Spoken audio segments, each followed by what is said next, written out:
ہمارے قریبی دوست تھے, وہ کٹر بریلوی تھے, ہم بھی اس زمانے میں بریلوی تھے. میرے ساتھ وہ اعتکاف بیٹھے G10 کی مسجد میں, G10 4 میں. جب میں ریورٹ ہوا تو وہ بھی تحقیق میں پڑ گئے, وہ وہیں کے رہنے والے تھے. جب تحقیق میں پڑھے تو ہمارے گھر کے قریب ایک دیوبندیوں کی مسجد بھی تھے, کبھی ہم نماز وہاں پڑھتے رفع الجدین سے شروع کر دی. لیکن نماز میں آپ کو پتہ سب کے پیچھے پڑھتا ہوں. ایک نماز دیوبندیوں کے پیچھے پڑھتے تھے, فجر کی ہم اہل حدیث کے پیچھے پڑھتے تھے, مغرب عشاء کی کبھی بریلویوں کے پیچھے کبھی دیوبند کے پیچھے. وہاں کے مفتی کو کھٹکا لگ گیا, اس نے کہا چلو یہ تو گمراہ ہوئے ہیں, یہ تو آؤٹ سائڈر ہیں. جو G10 کا رہنے والا ہے نا بندہ, جس کا اپنا ذاتی گھر تھا وہاں پہ جدی پشتی, جو ان کا دوست ہے, اس کو تو ہم قائل کریں. اس نے ایک کتابچہ دے دیا اسے, رفع الجدین کے خلاف نہ, کہ نماز کا حنفی طریقہ صحیح ہے. وہ کتابچہ میرے پاس لے کے آیا, میں نے کہا بہت اچھی بات ہے. مطلب وہ جب میں نے کتاب پڑھی تو میں تو خوشی سے پھولے نہ سماؤں. اس نے پہلی حدیث پتہ کیا لکھی ہوئی, کانوں تک ہاتھ اٹھانے کا ثبوت. تو کانوں تک تو ہم بھی اٹھاتے ہیں الحمدللہ, لیکن حدیث لکھی مالک بن حویرث والی مسلم شریف سے. اور حدیث لکھی کہ مالک بن حویرث کہتے ہیں کہ میں نے نبی علیہ السلام کو دیکھا کہ جب نماز شروع کرتے تو دونوں ہاتھ کانوں تک اٹھاتے. میرا دل کرے میں لڈیاں پاواں.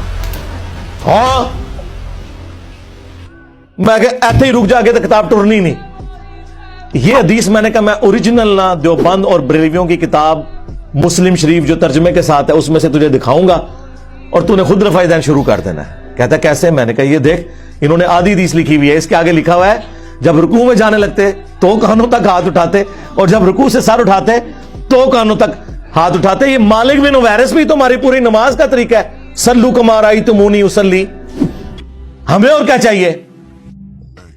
اچھا وہ کتابچہ لے کے نا وہ دیوبند کے مفتی کے پاس پہنچ گیا. یہ ان مفتیوں کا, یہ دلیل کے جو بےتاج بادشاہوں کا علمی لیول یہ ہوتا ہے. وہ جب وہاں پہ پہنچا نا, اس نے کہا یہ آپ نے جو حدیث لکھی ہے آپ نے مسلم شریف سے پڑھی ہے؟ اس نے کہا یہ تو بہت بڑے عالم دین کی کتاب ہے, یقیناً یہ لکھا ہوگا. انہوں نے کہا لکھا تو ضرور ہے, لیکن صرف اتنا نہیں لکھا ہوا, اس کے آگے تو کچھ اور بھی لکھا ہوا ہے. اس نے کہا یہ ہو نہیں سکتا. انہوں نے کہا یہ دیکھو مسلم شریف میں لکھا ہوا ہے کہ جب نماز شروع کرتے تو کانوں تک ہاتھ اٹھاتے, اور جب رکوع میں جانے لگتے تو کانوں تک ہاتھ اٹھاتے, اور جب رکوع سے سر اٹھاتے تو کانوں تک ہاتھ اٹھاتے. تو یہ اس میں آدھی حدیث کیوں لکھی ہے؟ اس کے بعد کوئی گنجائش رہ گئی تھی. لیکن جب اللہ تعالیٰ ختم اللہ علی قلوبہم وعلی سمعہم وعلی ابصارہم غشاوہ, دلوں پر, آنکھوں پر, کانوں پر مور لگ جائے, جو سورۃ البقرہ میں آیا اور سورۃ الانعام میں آیا کہ ہم ان کے دلوں کو اور آنکھوں کو حق قبول کرنے سے پھیر دیں گے, جیسا کہ پہلی دفعہ جب ان پہ حق کھلا تھا نا تو انہوں نے حق سے اناد کیا تھا, اب ہم ان کے اوپر مورے لگا دیں گے. وَلَوْ أَنَّنَا نَزَّلْنَا إِلَيْهِمُ الْمَلَائِكَةَ, اور یہ اب ایسی گمراہی میں پڑ جائیں گے اگر آسمان سے فرشتے ان کے سامنے نازل ہوں. وَكَلَّمَ اللَّهُ الْمَوْتَ, اور مردے قبروں سے نکل کے انہیں بتائیں نا کہ آخرت ہونے والی ہے اور قیامت کا تمام منظر ان کی آنکھوں کے سامنے آ جائے, تب بھی یہ ایمان نہیں لے کے آئیں گے, کیونکہ اللہ نے مور لگا دی ہے. اور یہی ہوا اس کے ساتھ. وہ کہتا ہے کہ جی ہم نے یہ آدھی حدیث اس لیے لکھی ہے کہ یہ ہماری دلیل تھی. انہوں نے کہا یار حدیث تے پوری دلیل ہوندی ہے, آدھی تے نہیں. یہ تو علماء یہود والا کام کیا ہے. افتؤمنون ببعض الکتاب وتکفرون ببعض, کتاب کے کچھ حصے کو مانتے ہو کچھ کو چھوڑتے ہو. اور پھر اللہ نے کہا اس کی سزا ہے کہ دنیا میں بھی ذلت ہے اور آخرت کا بڑا عذاب تمہارا انتظار کر رہا ہے. اور دنیا میں دیکھ لیں میرے ہاتھوں ان کی کیا ذلت ہوئی ہے. انہوں نے پچھلے 1000 سال میں جتنی عزت کمائی تھی نا, پچھلے 10-12 سال میں اس سے زیادہ ذلت کما چکے میں. میرا ایک نعرہ ان کو لے جاتا ہے کہ میرے نبی سا ہے ہی کوئی نہیں, تیرے بابے تھے شے ہی کوئی نہیں. دیکھ لیں ذلت کمائی ہے انہوں نے. تو وہ اس کا بھی دفاع کر رہا ہے. وہ کہہ رہا ہے جی ہم نے بس اتنا ہی لکھنا تھا جو ہمیں دلیل چاہیے, کیونکہ ہم نے یہ ثابت کرنا ہے کہ کانوں تک ہاتھ اٹھانے ہیں. انہوں نے کہا جس جگہ سے ثابت کر رہے ہو ادھر سے تو پوری بات لوگے.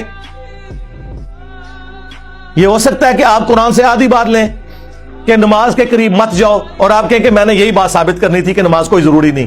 ہم کہیں گے آگے لکھا ہے جب تم نشے کی حالت میں ہو, یہی کہیں گے نا. تو یہ کرتے ہیں. اور چونکہ ان کو بڑوں سے یہی عادت پڑی ہوئی ہے آدھی باتیں بیان کرنے کی, آدھی کاٹنے کی, اس لیے میرے بھی آدھے کلپ کاٹ کے نا متنفر کروانے کی کوشش کرتے ہیں، اور مجھے کوئی فرق نہیں پڑتا۔